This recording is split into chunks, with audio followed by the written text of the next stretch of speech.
All right, so Ali, thank you for coming back. Yesterday, we had Ali join us and present a module on Spanish Google Ads, which was super popular.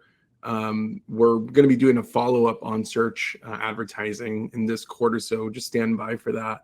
But as far as today, we're going to be talking about Spanish social media ads, namely on Facebook and Instagram through the Meta advertising platform.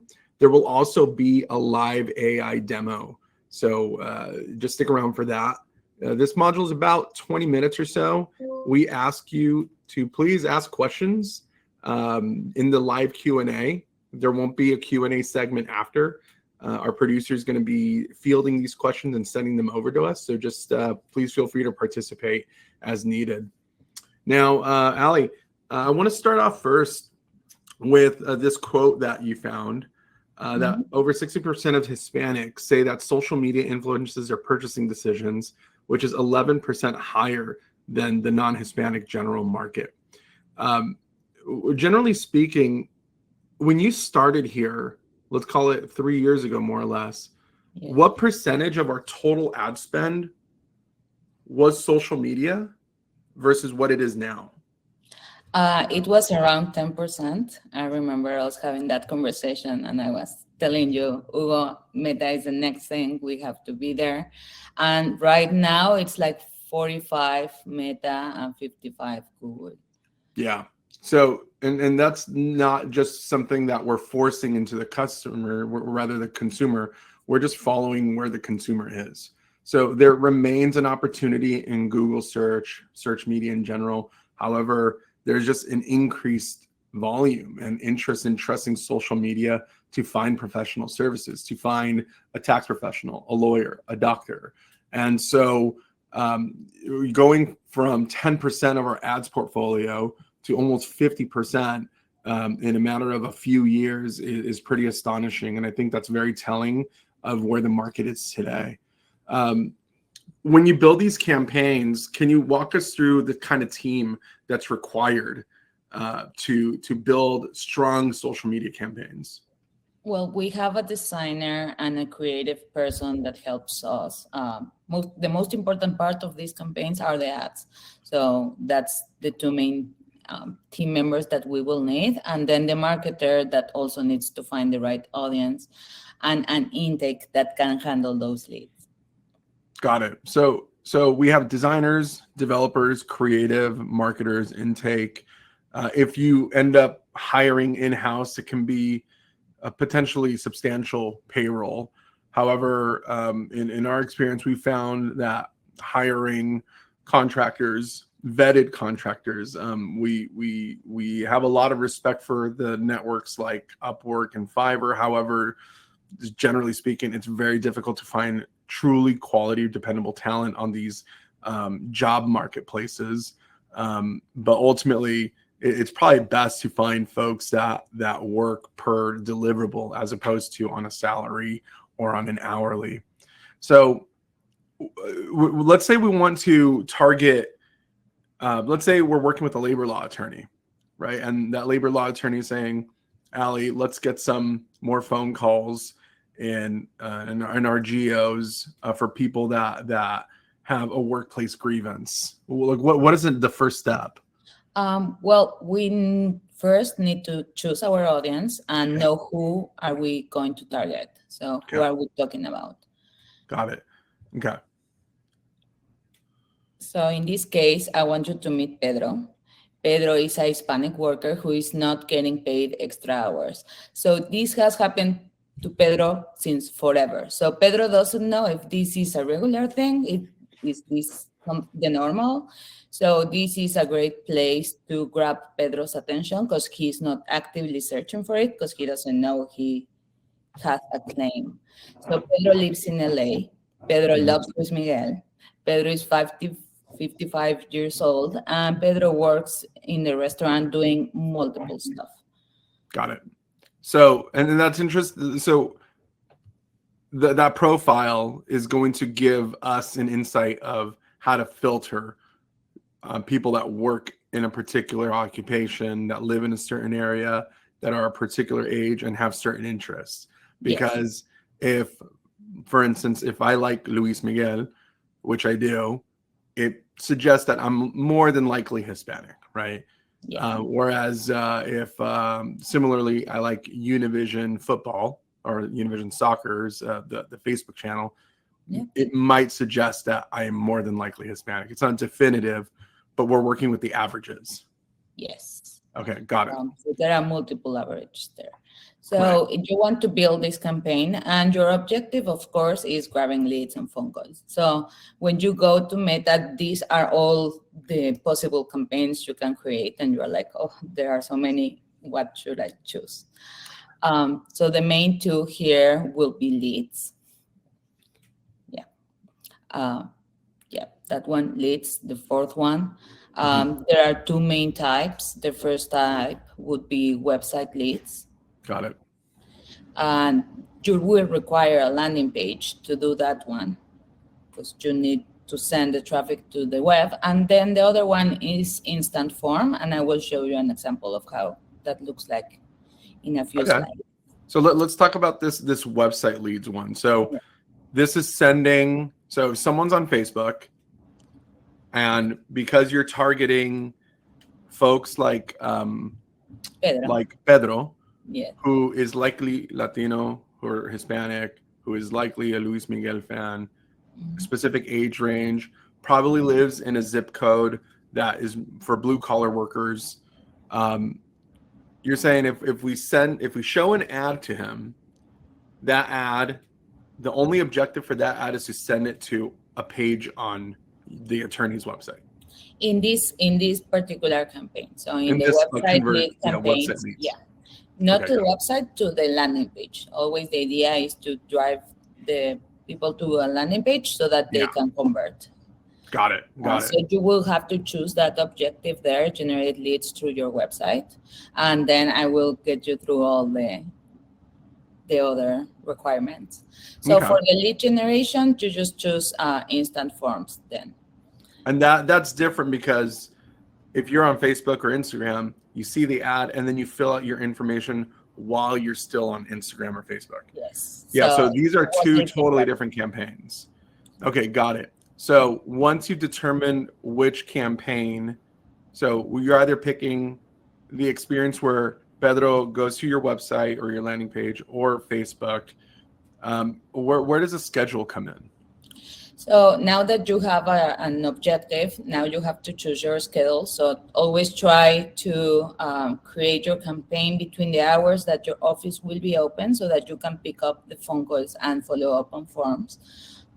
Don't show an ad at 12 a.m. if no one is going to answer that phone call, because you are going to lose.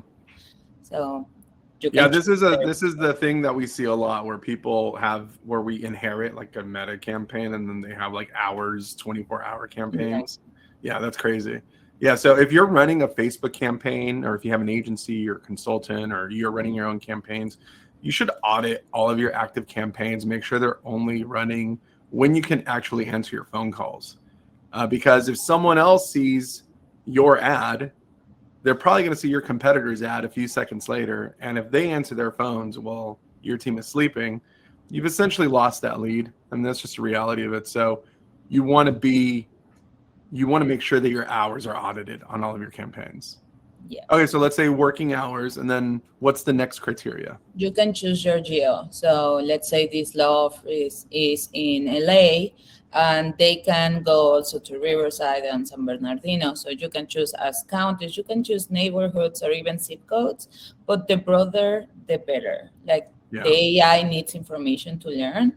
So if you are like super specific, like a block radius, like your audience will be minimal, your cost will be super high, and your AI won't have anything to learn from. So try to be as broad as possible with your geo.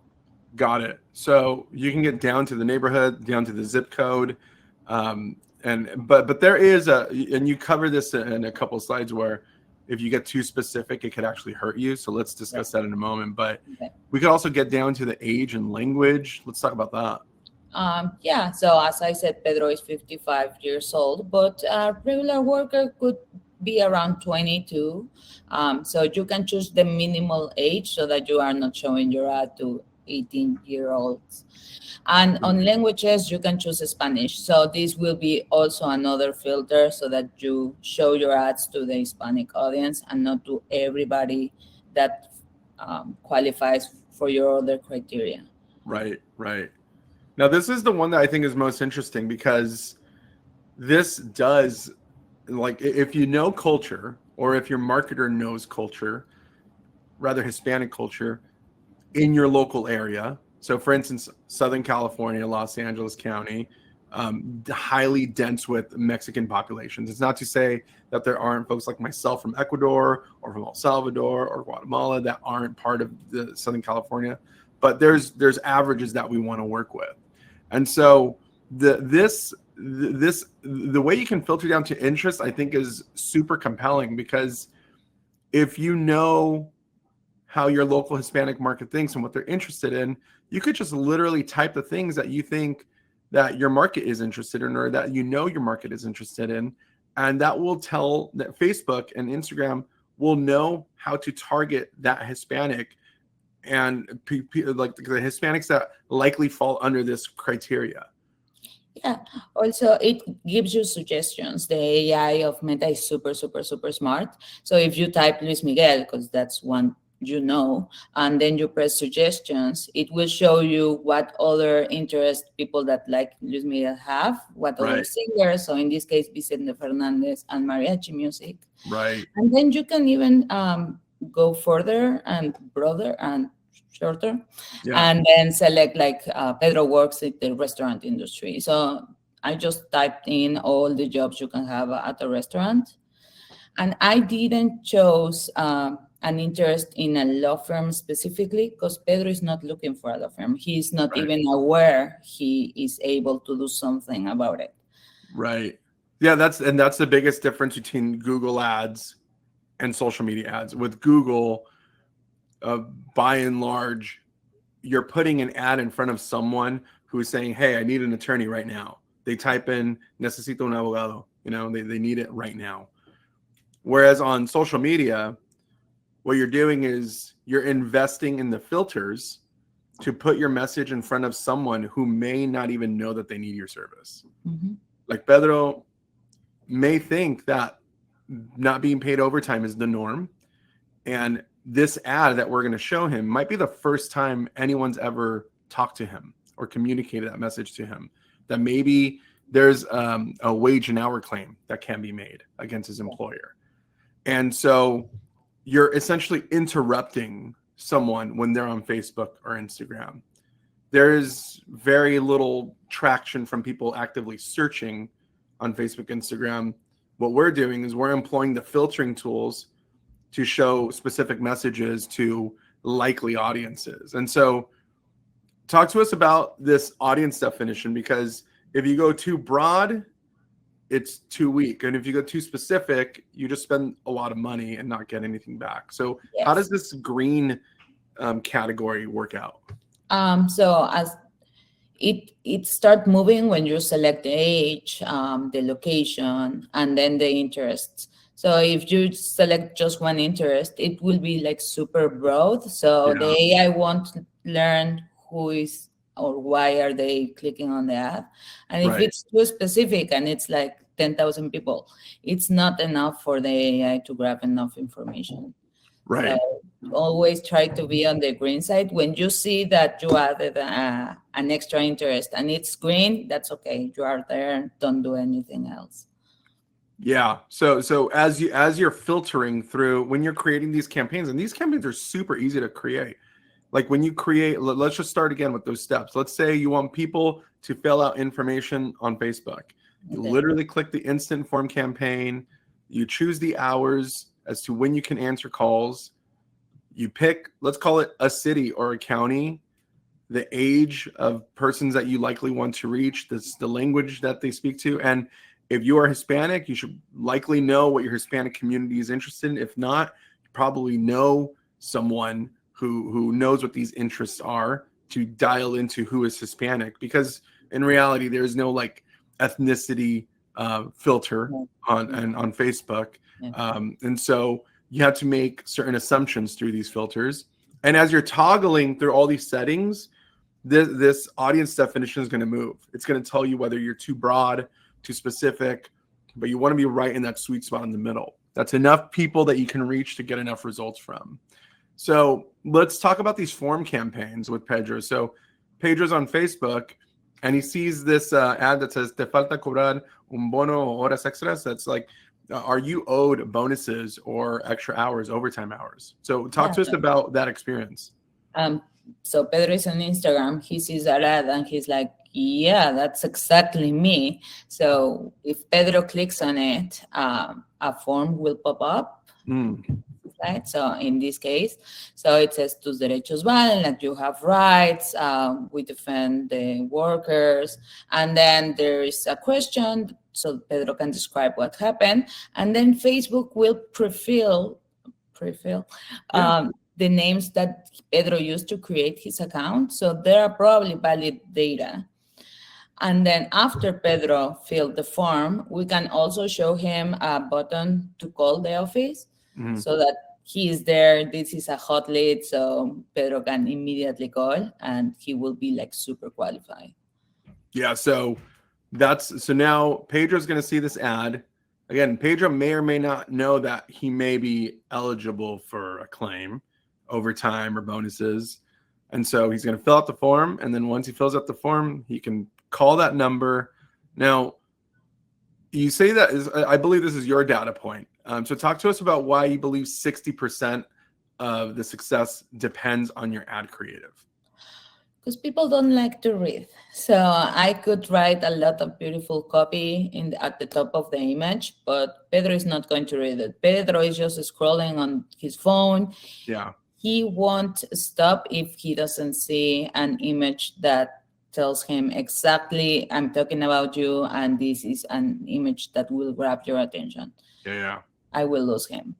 Then if it's compelling enough, he might read the copy or he might not. Yeah.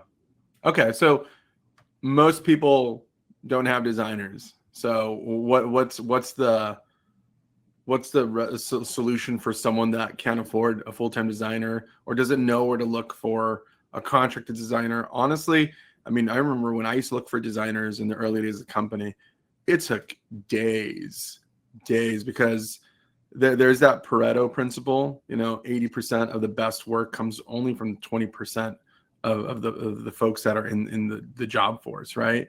So what have you found as the most effective way to find design work? So we use Canva a lot. Canva has already templates of ads that we can create and just replace the images and the copy. But if you don't have images enough, or you want to be like super specific about Hispanics and a particular lawyer, you can create your own AI images using Midjourney, for example. Rask AI is also a good tool. So if you have an English video and you're like, this is a great video, but it's in English, you can upload it to Rask AI and they will double it in Spanish. And it will be your face, your mouth moving with Spanish audio. It's more like a deep fake video in Spanish, right? Yeah. And also Deep Brain will create like avatars that speak perfect Spanish and that you can upload to your social media. Same with Vid.io. Canva right now is free at the base level. And the best version of it right now, I think, is $12.99 a month. Yep. Wonderful tool. We use it a lot. It's great for quick work. Like, for instance, you need a quick ad to go out regarding something that's very of the moment. You need an email newsletter graphic. You need something to spin up quickly. Canva is remarkable. And then you're going to be walking us through Midjourney, which is the leading AI graphics tool. And I believe the base version is $10 a month. Yes, we use it a lot, so we pay a little bit more because we like to select the images. But the base, I think it was $7. Oh wow, yeah. So we're talking, a couple cups of coffee a month, and you get some of the leading platforms to create images. And then on Midjourney, it's the world's leading AI image generator for a few bucks a month. So we'll do a demo of that in a moment. So actually, is it okay, Ali? I know we have a few ads here. Let's go briefly through these ads. Why there's certain themes that we typically go after with our members in advertising, and then we'll go right into the Mid-Journey demo. Okay. But let's talk about El Gallo Legal. This quote that you pulled here from Martha Galindo. Yeah. She says that Hispanics enjoy laughter, comedy, and they enjoy products that represent a moment. Hispanics, especially Mexicans, laugh about adversity, about things and events that do not go their way, and even about death and themselves in certain contexts. That's from Galindo Publicidad Incorporated. And, you know, we talk about this a lot, about using humor in our ads, which, you know, if you are Hispanic or you have team members that are Hispanic, you know, defer to them for you know how effective your humoristic ad could be. But Ali, with this particular ad, let's talk about this ad unit and how it relates to humor. So our law office, the law office of this client is called El Gallo Legal. So that's the rooster. And we were like, this is a great name to create a humorous ad. So Right. with using AI and Midjourney, we created this rooster that it's a lawyer. And we are playing with the words of there, and that we are not afraid to get our feathers dirty, and we're trying to make fun of ourselves while bragging at the same time. And this ad has great responses, like people really like it. They click through it a lot, and we really respect brands that do the extra effort, that they don't take themselves super serious and can have a little bit of fun. Yeah, because if this was just Abogado John Smith, we wouldn't have like the creative liberty to play with the Gallo imagery, right? The rooster imagery. So, and that image is great. That was from Mid-Journey, if I'm not mistaken. And it goes without saying that if you use Mid-Journey, you have commercial rights to use this to use these images. So you're not breaching any IP issues or IP claims or IP rights rather. So let's talk about this other type of ad. It's more the bragging, right? This one's from Gary Berkovich, a PI attorney in California. Yeah, so people also want to know how much money have you earned for others. So if you have like great settlements, just send it to your team, and your team can create an ad with your latest results. Just brag about yourself. It's okay. They want you to win that money for them, so they won't say it as you are bragging. They will say it like, this can be for me. Yeah, there's credibility, right? Yeah. And so if let's talk about pictures of your office. So if you have pictures of your office, like are you asking people to take pictures inside? No, this is a lawyer. He's a solo practitioner. He doesn't have pictures of himself or of his office. So we created this with Midjourney. So it looks like a lawyer signing papers with a happy family. And then he didn't need a photo shoot because we just created that for him. And it looks super real. Yeah, it looks super real. I remember the first time you showed this to us, I thought you guys actually did that photo shoot, which we typically do photo shoots. Yes. And sometimes, you know, certain offices don't opt in for photography, but this actually looks like a live photo shoot. It's pretty remarkable. I want to pause for a second. We have Gabriel Marquez asking, what would be your first step in switching over to social media advertising? And I think the way that you phrase it is really interesting, Gabriel. Thank you for sharing that question. And by the way, if anyone else has any questions, please drop it in the Q&A. We'll answer them live here. So if I'm reading correctly, I hear that question in the context of someone switching over, quote unquote, from probably Google Ads. I wouldn't ever recommend having only one channel to generate your business. As you scale, there's just going to be winners and losers across your ads portfolio. For instance, you have Google search ads, you have local service ads, you have your website, which operates on how well it's optimized for search engines or SEO. Then you have social media ads. Then you have video ads on services like Hulu and YouTube. But then there's also demand side platform ads, DSPs. There's your email marketing, your text marketing. Generally speaking, I wouldn't recommend switching to anything. I would just add to your ads portfolio and redistribute your ad spend. So you're always going to have some part of your advertising be experimental. We always tell attorneys, have 10 to 20% of your ad spend purely for R&D, for trying things out that your competitors haven't tried out. Now, if you're switching over to social media advertising for the first time, or you want to start for the first time, I would say run the campaigns that we just showed you, the lead form campaigns. It takes a few minutes to set up, and it's going to take a few minutes to get the ad creative built out on Midjourney, which costs, let's call it $10 a month. So we'll show you that in a moment, when we can give you an actionable demo today of starting your own campaign in about an hour, and if not less. You don't need a huge staff. You don't need to hire an agency. A lot of this stuff you can do on your own. Again, to a certain point, you'll max out your capabilities and your bandwidth, and then you're probably going to need more professionals in-house, or services like other agencies. But for now, if you just want to start, it really comes down to starting your own lead form campaign and getting the creative. So let's talk about video ads, because a lot of the ads that we've talked about since have been these carousel ads or image ads. So video ads are our highest performing ad unit. Let's talk about these ad units. Yes, we recommend to have video and stock image.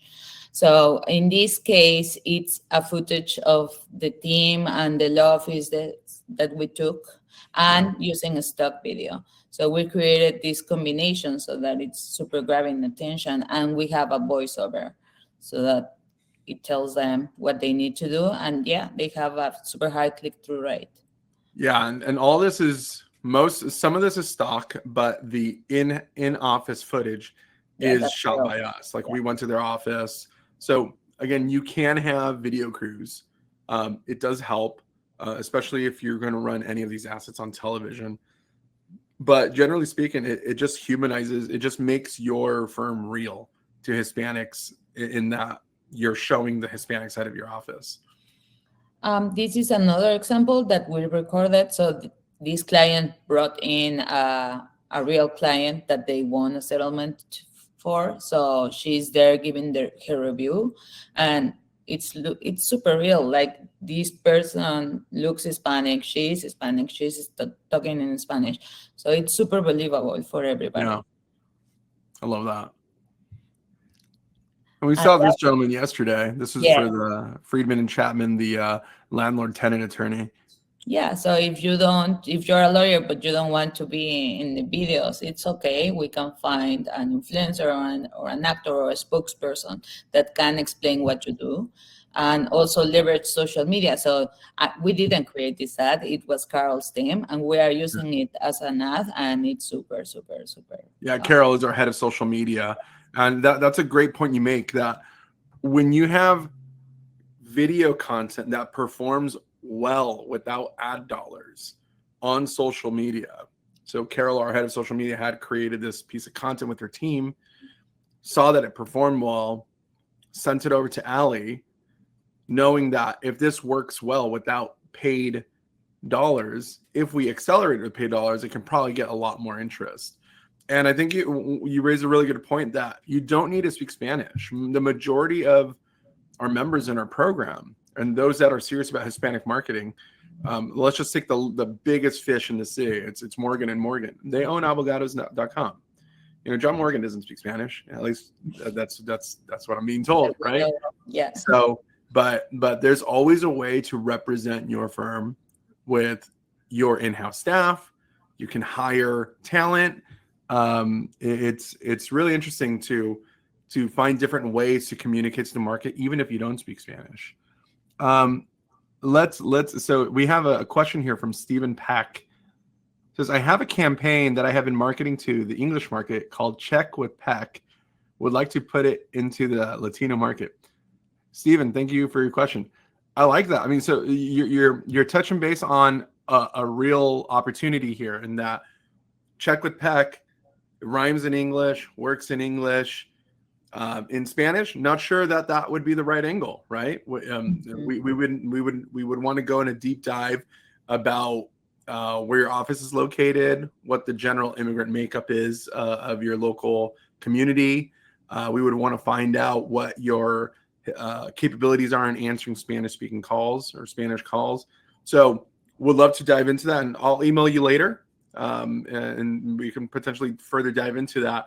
But there is always a way to connect your firm, whether that's through your name or your brand name, or potentially some kind of iteration of your brand to be more Hispanic friendly. So with all these ad units, just to recap, so we have these image ads. We have the images where you're bragging about your background. You have these more humoristic ones, these funny ones. You have these awesome video ones. You have the influencer angles. We need to track out which ones are working, which ones aren't. How do you track what works and what doesn't with tracking numbers? We use call tracking metrics, and we buy several phone numbers. For example, this is a real client, and it has 2 numbers for social media. One is for our Spanglish campaign, and it's for the lead forms, and the other one is for the website leads. And we have a third number that's called social media Facebook that we use on Carol's post, and that the community managers also give to the people commenting on the ads. So that we can track everything, and if we have the right UTMs on the URLs, call tracking metrics will track even the specific ad that was shown to the people. And that's how we can optimize the campaigns.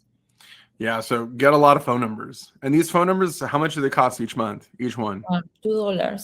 $2. So there are 8 numbers here that are going to give us tremendous insights on which phone numbers are actually being called for $16 a month. So for $16 a month, we know that if you're spending, let's call it $5,000 a month on ads, that $16 will tell you exactly where your $5,000 are most effective. Yeah, that's, I mean, again, these are super actionable takeaways. To anyone on this, watching this right now, if you don't have a phone number attached to your website and it's not different from the one on your social media page, on your Google profile, that's something you can do today for $2 a number, and you'll find out exactly where your phone calls are coming from.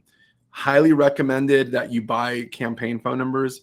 For instance, let's say you're on FindLaw, you're on Avo, you're on all these directory sites, you've got a bunch of subscriptions where your name is listed. You want each one of the subscriptions to have different phone numbers, because it may be so that one is really great at generating calls, one may be a little inconsistent. And so it's a great way to audit your investment by adding phone numbers to each one of the channels where you're being viewed.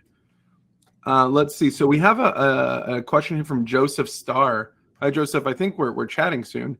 If you don't have dedicated Spanish staff to answer calls or leads in Spanish, are there tools that can assist you with that issue that you recommend? Yeah, there are so many avenues. So let's say you have an interest in Spanish advertising, a company or a consultant is helping run these ads for you. Now, when those Spanish phone calls come in, you don't have any in-house staff. There's a few options you have. First, you're actually going to meet Manny Sandoval in a couple hours, actually in 2 segments. She runs Lux Reception. That's a third-party call center that charges a nominal retainer fee per month and then a cost per minute. Highly recommended if you don't have any Spanish-speaking resources to answer your calls. The second option you have is hiring virtual staff. We see this option quite a bit, where an attorney will say, I just need someone to answer my calls, do some admin work for me for about 4 or 5 hours a day. You can find these virtual staffing agencies across the country. And lastly is hiring in-house part-time, someone who's bilingual, who might be an executive assistant, a receptionist, an administrative assistant. There are no automated ways that we know of. I'm sure they're probably in development in this, AI world that we're living in. I would imagine that there's going to be some kind of development in automated receptionist services. I'm eager to hear about that. But for now, those 3 are your most viable options if you don't speak Spanish or you've yet to hire Spanish-speaking staff. But in any event, like you have options and they're all cost effective. Okay, great. So let's get into this demo, Ali. So the demo here is opening up Midjourney, which is an AI graphic design software to just create images in real time. You're going to be sharing your screen. So Mireya, do you mind swapping our screens to Ali's? Okay. So Midjourney is actually based on Discord. So this is Midjourney. It says it right here, but the URL says Discord. So these are some of the images we have created for our clients, but let's say you want to create your own. So you need to write a prompt. So you start typing imagine, and then you write your prompt. So in this case, what do you want to imagine? Let's see. So let's do let's go with someone in injury law. So for instance, someone who needs help after a car accident. Let's just go basic for now. Hispanic woman having a car accident. Okay, so so basically, this service, Midjourney, you pay a fee for it. You have to register on a chat service, more or less, called Discord. Admittedly, when I installed Midjourney, I was super confused. It took me about 10-15 minutes to figure it out. But as long as you have Discord, and as long as you sign up for Midjourney and you connect those services, you just type in imagine, and then whatever that comes into your head. And in real time, the servers will start creating an image for whatever you just thought up right now. And so the prompt that you thought that you had was Hispanic needing help after a car accident. Was that right? Hispanic woman. I told him that I wanted a woman, and then it's going to generate it. Got it. And it's super dramatic, or they can give you like different options. Right. And so this is in lieu of having a designer or having other graphic design resources. So let's take a look at these. That's interesting. This one looks super real, for example. Can we zoom in on that? Yeah, this is the zoom. Yeah, so that top right one looks actually like a real photograph. And so you kind of have to tread with some degree of caution, because sometimes Midjourney, and we've seen this, will deliver something super violent or super bloody, and then Facebook or Instagram won't even run your ad. So you just have to have some common sense of whether or not your ad might be rejected based on how graphic it can be. Let's do another one. Let's do a Hispanic male. Let's find someone like Pedro, someone that works in back in the kitchen. Hispanic person in his 40s. And let's see what Midjourney spins out. Being super tired, because Pedro is super tired because he's not getting paid. Yeah, that's interesting that you said that. You put like a characteristic of like what emotion is that person gonna do? Because if not, it will show me like super happy people, and Pedro is not very happy right now. Right. He's tired and he's being taken advantage of. So, and it takes like 20-30 seconds for this to auto generate. And just so that everyone knows, these images have never been created before. These are being created in real time for the first time. No one has ever seen these images, which is, I think, the most remarkable part about this. You can scale this so quickly. You can get 100 images in a day.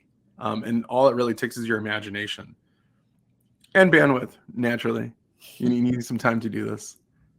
So let's zoom in on Pedro. Okay, let's zoom in on Pedro. So it took some creative liberties, but let's say we like this one, and we can ask for a different version of the first one. So it will create variations of this one. Got it. Interesting. So with these variations, what is it actually trying to do?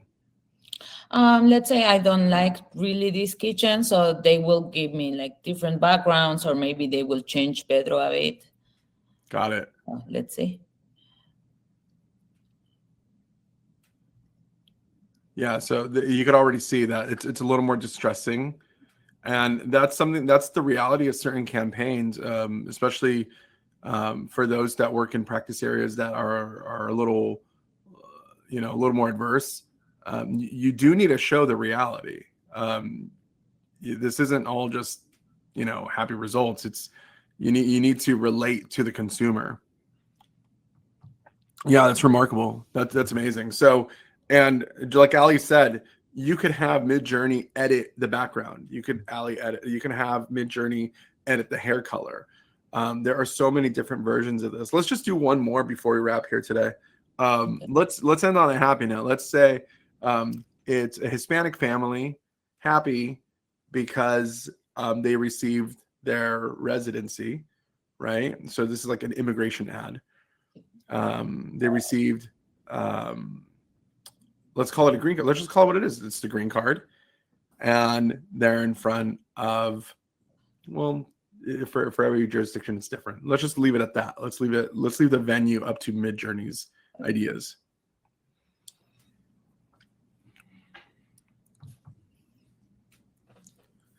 And naturally, some prompts take longer than others because they can be a little more detailed. But generally speaking, these take anywhere from 20 seconds to a minute. And what you can do is you export these images. They give you full resolution versions, and then you can trim them. You can edit them on your own, or you can have Midjourney edit these for you. So there's some that look like animations or illustrations, others that look like photography. Let's pull these up. Others that look like Pixar characters. Yeah, that's interesting. And people really like those ones. Yeah, it's fascinating. Yeah, I mean, even the ones that, so naturally none of these are perfect, but they can be iterated. So this is sort of like the starting ground, and then you tell Midjourney just to improve upon, for instance, that top right one. Can you make that top right one seem more photorealistic? So I like that the framing of the flag. I like that it's an actual makeup of a nuclear family, and let's see if we can make it more photorealistic. Okay.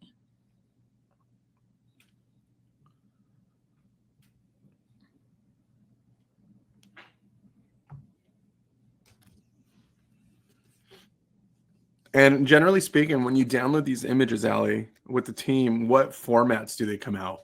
It's super high quality. You can download it poster size or like banner size. Like they deliver. Like the quality is great.